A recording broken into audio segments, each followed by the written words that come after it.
We were here a year ago after Southern California Edison and Disney had replaced their Americans with H-1B workers.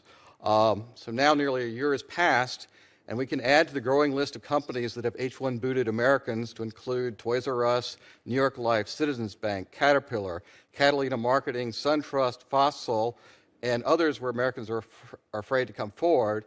And in fact, just yesterday we learned, the senator might be interested, that Abbott Labs in the Chicago area has yesterday announced to its employees that it was canning 180 Americans and replacing them with H-1B workers. So I worked in the computer industry for over 20 years, and I saw the same kinds of things that Mr. Pereira described, and I won't repeat the same similar story. Rather, I'd like to focus on why the H-1B disaster is happening from a legal perspective. There are several factors at work, and I'll start with the two biggest. First, in 1998, Congress made it explicitly legal to replace Americans with H-1B workers. Under the law enacted that year, it is legal to replace an American at will with an H-1B worker unless three things happen. One, the H-1B worker is paid less than $60,000 a year. Two, the H-1B worker does not have a graduate degree. And three, the employer has 15% of its total workforce on H-1B visas, not counting those making $60,000 a year or having graduate degrees. Unless all three of those conditions are met, it is perfectly legal to replace an American with an H-1B worker.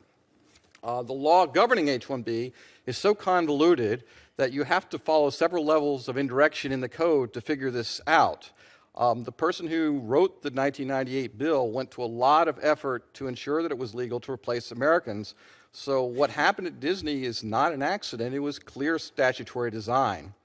The second issue is that in 2004, Congress changed the H-1B prevailing wage system to allow employers to pay these workers extremely low wages. Normally, the prevailing wage is the median wage, the 50th percentile. However, under the H-1B prevailing wage system, the normal prevailing wage is the 17th percentile.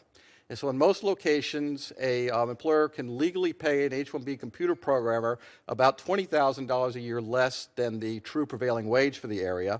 And in high-wage locations like Silicon Valley, it's even higher. In Silicon Valley, it's about $40,000 a year difference for using H-1B.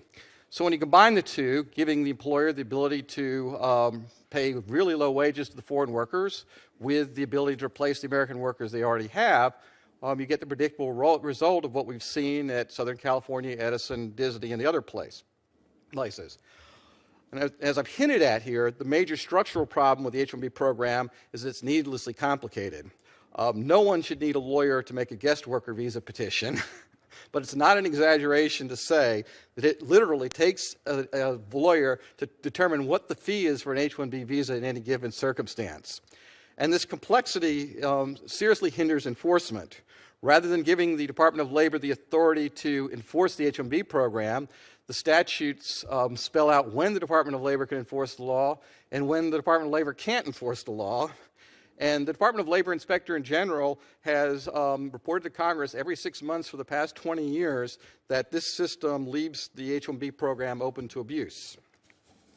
On Tuesday, talking about this hearing, I spoke with a woman who was replaced by H-1B in 1994, and she expressed the frustration that it seems that all we've accomplished by hearings over the years is to publicize the fact to employers that they can replace their Americans with H-1B workers and get away with it.